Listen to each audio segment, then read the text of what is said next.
Fala, galera.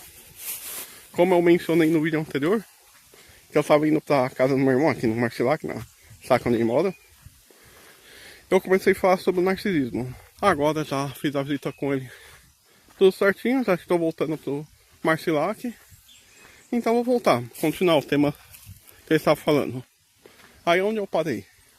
Eu parei a forma, não o narcisismo em si, porque o narcisismo é uma coisa que já é uma característica, já faz parte desde quando o humano se entende por gente, desde quando, pelo menos quando as civilizações começaram, o narcisismo já era uma coisa existente.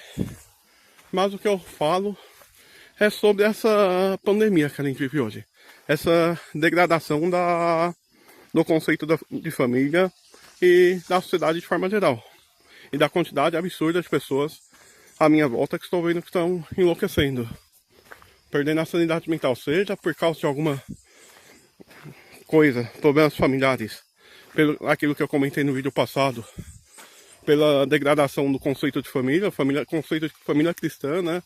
Ainda vou falar o que o cristianismo tem a ver com essa pandemia que vivemos hoje. Tem total relevância uma coisa com a outra, mas não vai ser nesse vídeo que eu vou falar a ligação entre a religião com o problema do narcisismo. Ressaltando, eu não, antes que venha pessoas com 7 pedras na mão aí para me apedrejar, não estou falando que a religião é doença, pelo contrário. A religião é o que sempre evitou as pessoas se chegarem na situação que está hoje, de a sociedade estar em degradação e as pessoas estarem enlouquecendo. A religião sempre foi o que salvou a pessoa de chegar nesse nível. Se a população está chegando nesse nível, a sociedade está chegando nesse nível, é exatamente porque as pessoas perderam a fé. O cristianismo se degradou ao longo dos dois milênios e hoje as pessoas perderam a fé no cristianismo. Mas não é o ponto que eu vou focar agora nesse vídeo. Vou focar no próximo vídeo. Agora, eu já mencionei o papel que a mídia teve na situação que a sociedade se encontra. E já foquei o que causou essa fama que a geração Z tem, né? Isso, acho que se vocês assistiram o vídeo inteiro passado, deve ter dado para vocês entenderem. Então eu vou começar a falar um pouco mais na minha visão. Eu não sou dono da verdade, como eu falo sempre. Não estou apenas filosofando aqui com vocês. E estou dando meu ponto de vista sobre o que é a doença. Eu não sou psicólogo, não sou especialista, mas acho que eu já tenho uma certa experiência de vida para poder apontar alguns pontos aí. Então, o que é o narcisismo? O narcisismo é conjunto de características. Eu já li muito sobre isso, só que quando já faz um bom tempo vai fugir da memória os detalhes. Mas é sobre o narciso, né? Que é pessoa totalmente egocêntrica, ou pessoas que se acham o dono da verdade e que tem excesso de amor próprio. Não que amor próprio seja uma coisa boa, pelo contrário, todos nós temos que ter amor próprio.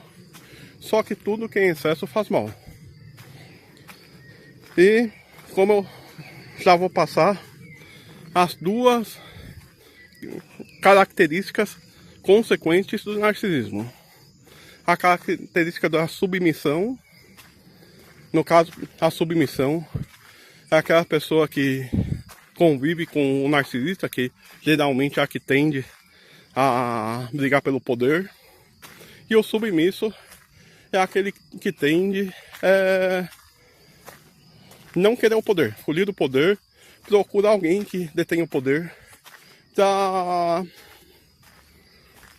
ajudar ele a manter aquele poder e em troca ele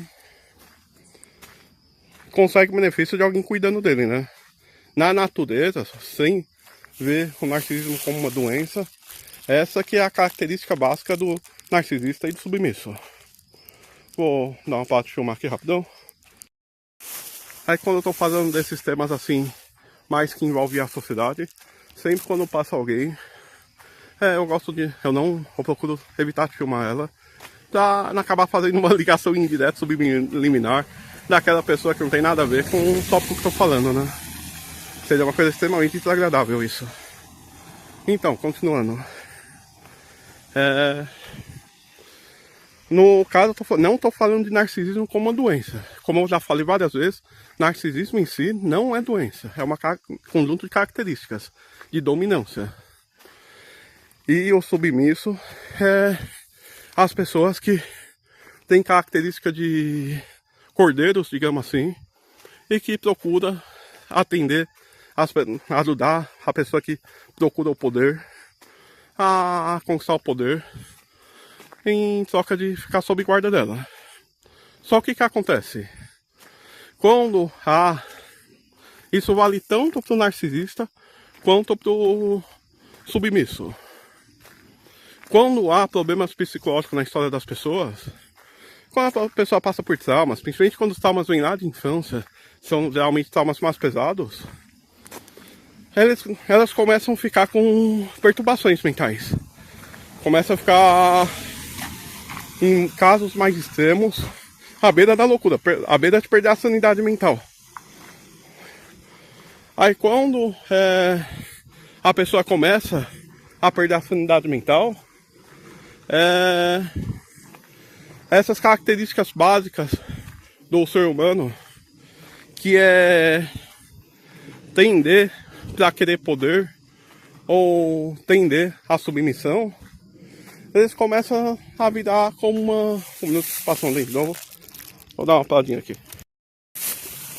Aí continuando.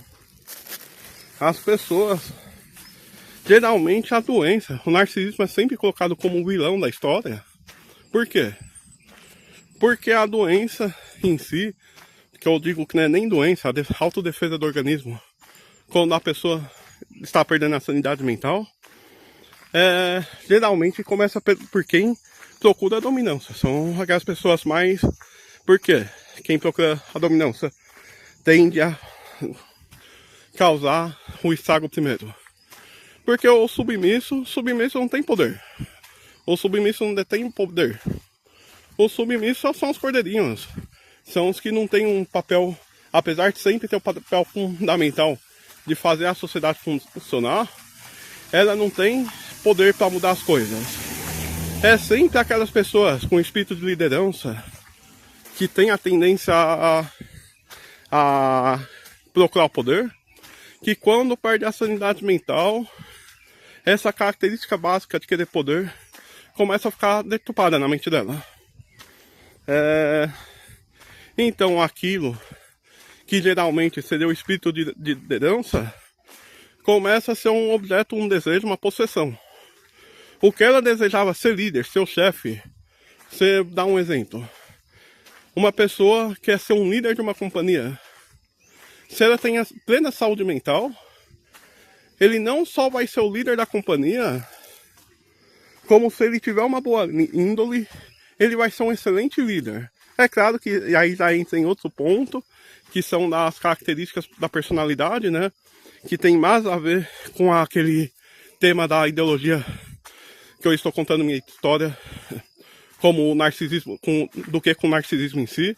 Não vou me aprofundar muito nesse ponto, mas existem pessoas boas e pessoas ruins, né? É claro que um bom líder vai ser distinto de um chefe, um péssimo líder, de acordo com seu caráter, né? Da sua personalidade geral. Só que quando a pessoa já começa a perder a sanidade mental devido a traumas durante a vida, essa característica de ser líder, de querer dominância, começa a ficar bem deturpada na sua mente. Ela começa o quê? Eu preciso ser o chefe, eu preciso mandar, eu preciso ser o mão-da-chuva, preciso ser o mão-da-chuva. Eu preciso mandar em tudo, eu preciso ser o melhor, eu preciso ser o bom. Aí já começa a despertar o egocentrismo descontrolado, começa a despertar o espírito de manipulação. e todos essas características básicas do narcisismo, que é manipulação, falta de empatia, que achar que eu dou na verdade, né, o egocentrismo. E eu não vou ser muito claro sobre os pontos, sabe? Mais pra frente eu faço um vídeo onde eu faço uma colinha falando, mostrando minha cara, que nem eu fiz aqui esse vídeo de ideologia, pra falar os pontos certos. Os pontos-chave tanto do narcisismo, quanto do submisso, quanto do antinarcisista. Só como esse vídeo estou falando 100% de cabeça, não vou focar muitos pontos por hoje.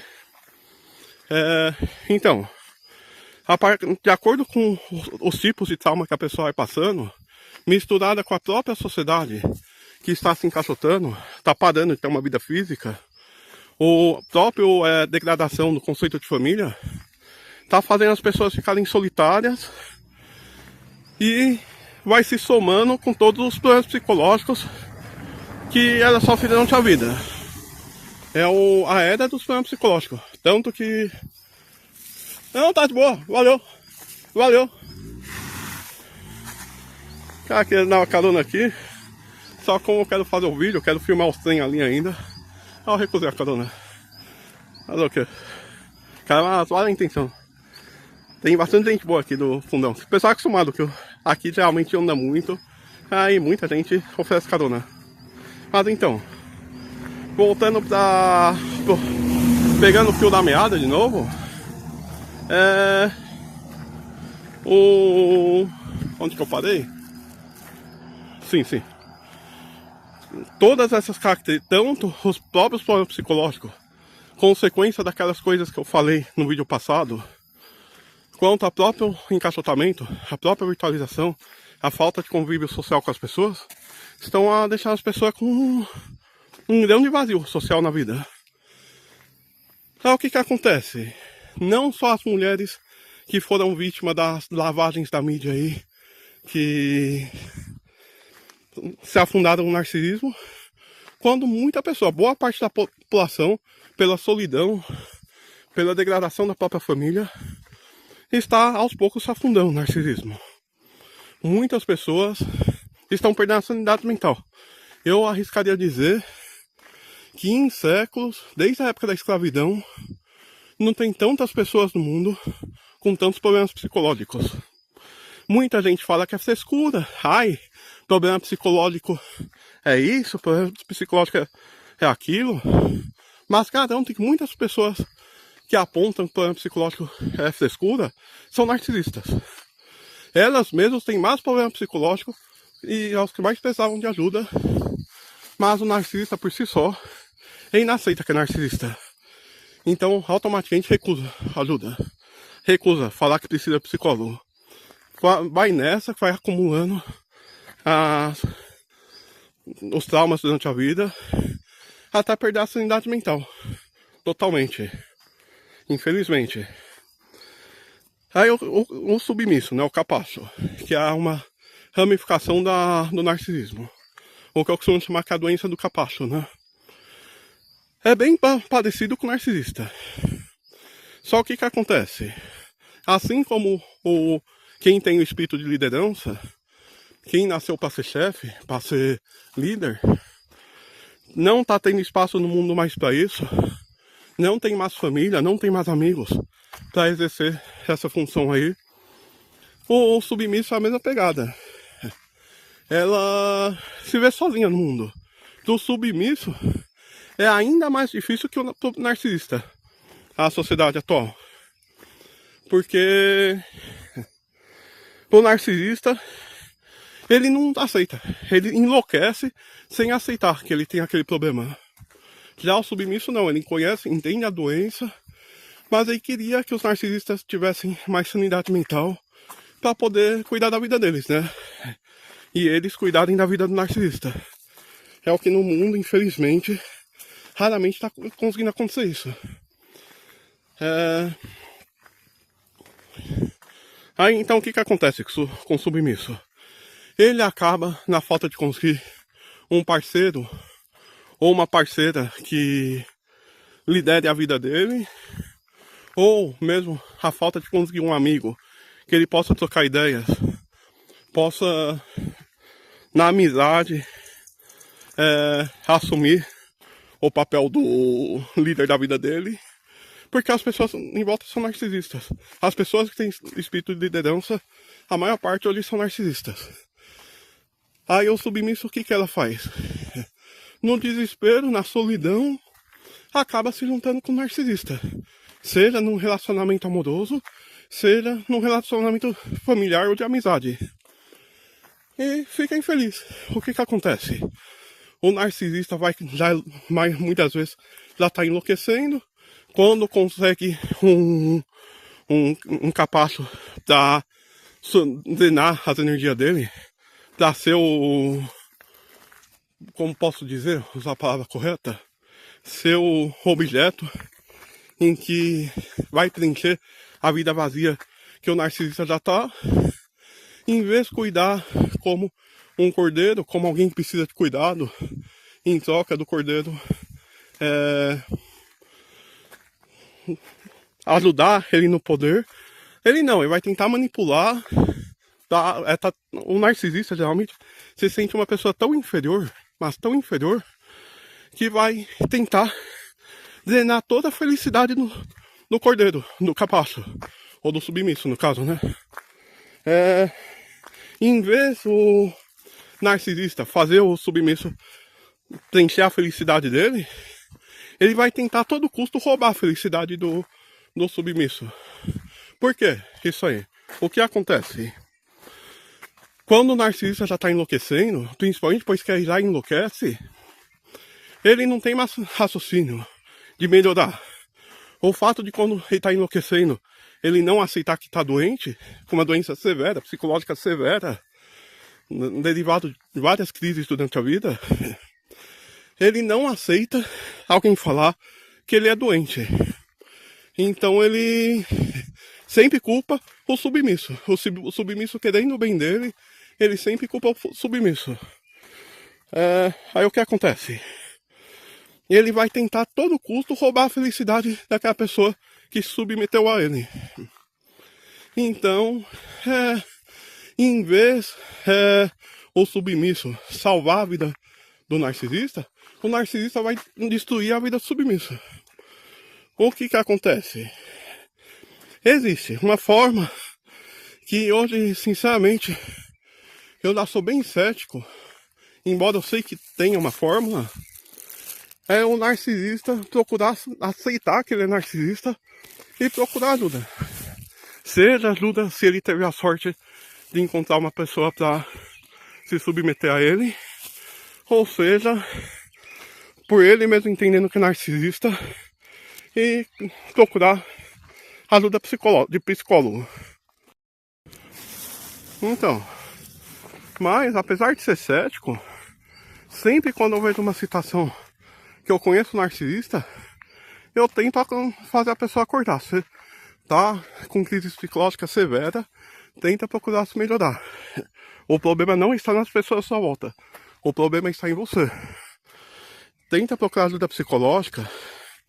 Se você tem alguma pessoa que se submeteu a você, que está disposta a ajudar, aceita a ajuda dela, mas que mesmo que você acha que sua vida já acabou, a vida nunca acaba. A vida acaba quando a gente morre. A nossa vida começa quando a gente nasce e acaba quando a gente morre. Acreditar que você é um zumbi é apenas coisa da sua cabeça. Mas enfim, finalizando o superficial sobre narcisismo, é isso. Aí falando sobre o submisso, é a mesma coisa. Se você está disposto a cooperar com um narcisista, tenta aprender com ele. Tenta fazer ele acordar para a vida. Se ele não acordar com a vida, tenta manter a própria sanidade mental. Evita deixar o narcisista destruir sua sanidade mental. No pior dos casos, corta os vínculos nocivos. Então, mas aí as duas bases da doença atual, né? Agora eu vou para a terceira base dessa doença atual. É aquelas pessoas que não são nem líderes ou são líderes, só que acabou não aceitando o narcisismo, né? Ele se rebelou contra a própria doença que ela tinha tendência, ou mesmo o submisso, que tem tendência submissa, mas que no caso é o meu caso, minhas características puxam ao ponto de eu ser submisso, mas ao decorrer da minha vida eu aprendi a identificar o narcisismo e fui fugindo, cortando todas as raízes narcisistas que tinha vinculada à minha vida. Eu ainda tenho raízes narcisistas vinculadas comigo, só que são pessoas mais próximas. Com pessoas mais próximas, o melhor não é simplesmente cortar o vínculo. Eu já pensei em me isolar do mundo, já pensei em chutar minha família e me mudar para o interior, isolar de Deus e do mundo. Só que na vida não é assim. Se eu fizesse isso, coisas que quando eu era um pouco mais jovem aí, já passou pela minha cabeça, eu enlouqueceria também. Por característica de ser submisso, eu dependo de estar perto das pessoas que eu gosto. Então, se eu simplesmente excluísse Deus e o mundo da minha vida, eu simplesmente enlouqueceria. E como tanto o antinarcisista quanto o submisso, depois que enlouquece, tende a despertar, a aflorar as características narcisistas também. Então, como eu falo, mesmo que você seja um narcisista, mesmo que o seu sentido lógico fale mais alto que o sentido emocional, como é no caso dos que tendem ao narcisismo e despertam ao narcisismo, e tanto quanto aos que tendem a ser submisso se submetem ao narcisista, o antinarcisista, ele é que nem eu. Ele foge tudo que é vínculo que envolve narcisistas. Só que não vale a pena. Eu digo que não vale a pena. Eu fiz isso muito na minha vida já. Mas eu tava indo pra loucura. Já briguei com muita gente. Eu participava da busologia. Já briguei com um busólogo aí. Em Pascal tá enlouquecendo. Até meus 30 e poucos anos, eu estava enlouquecendo. Até, graças a Deus, eu vim parar nessa chácara exatamente que eu tô saindo agora. Exatamente por isso que eu quis fazer esse vídeo hoje. Porque tem a ver totalmente com esse lugar. Quando eu me mudei com meu irmão aqui pra essa chácara, que eu consegui esvaziar minha mente e limpar ela. Comecei, não digo que eu, não, pra mim, traumas gerados pra vida, durante a vida, não tem cura. Nenhum trauma a gente cura. Só que a gente aprende a entender eles.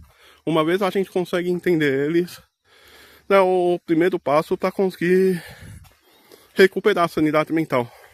Então, seja você um narcisista, se é que vai assumir que é narcisista, que narcisista geralmente não assume que é narcisista, seja você um submisso, seja você um antinarcisista, essas pessoas que eu acabei de falar, que fogem dos narcisistas, ou das pessoas envolvidas com narcisista, que sinceramente, em sociedade hoje, eu acho que não existe famílias que não tem narcisistas envolvidos. Vou dar para filmar aqui, tem gente vindo. Então, continuando. Assim como uma pessoa que tende a submissa e que acabou desde a infância, eu já estava desenvolvendo o antinarcisismo, por causa que sinceramente eu já identifiquei a sociedade, como eu falei lá no meu primeiro vídeo de ideologia, eu já identifiquei a sociedade caminhando para essa degradação, dessa Sodoma que vivemos hoje, exatamente por esse fator principal. Embora há pouco tempo que eu estudei sobre o narcisismo, e há pouco tempo que eu aprendi o que é essa doença, que não é doença para mim, né, mas é uma falha na defesa imunológica da nossa mente, eu comecei a me autoconhecer, identifiquei a minha parte na doença. Eu não sou coisa, tenho muito trauma que eu acumulei durante a vida. Aprendi a identificar ele e aprendi a isolar esses fatores que perturbam a minha mente, né? Distorcem a minha mente, consomem a minha sanidade mental. O que eu posso dar de conselho, antes de passar para o próximo tópico no próximo vídeo, eu já estou chegando na foto aqui, já vou encerrar o vídeo já já. Antes de partir para o próximo tópico, para começar o próximo vídeo, não sei quando vou dar continuidade a essa temática aqui, eu posso dar esse conselho. A primeira coisa, tenta identificar, não existem pessoas saudáveis. Pelo menos em sociedade de grandes cidades, que nem São Paulo, mesmo eu que vivo na área rural, não existe pessoas saudáveis. Esquece, se acha uma pessoa saudável, já é o primeiro ponto para você virar um narcisista. Já desperta para essa realidade. Opa, boa tarde. Então, quero falar o primeiro ponto para, se você acredita que você é saudável, você é puro, você é diferente de todo mundo, já é o primeiro ponto, indício que você está virando um narcisista, está perdendo a sanidade mental, tá? Começa daí. E o segundo é tentar se autoconhecer, para assim conseguir entender sua parte na doença, para assim, como eu consegui nos últimos anos, isolar esses fatores que consomem a sua mente. Então é isso, galera. Eu espero que vocês tenham se interessado por essa temática aqui. Sinceramente, eu acho uma temática muito importante, mesmo sendo só um ponto de vista meu. Só que espero que talvez ajude que você que assistiu até aqui, você se identificou com alguma situação que eu falei. Isso te ajude a te livrar de cair na loucura. Que o mundo está tudo ficando maluco, sinceramente. Então é isso aí, galera. Espero que vocês tenham gostado e até o próximo vídeo. Valeu!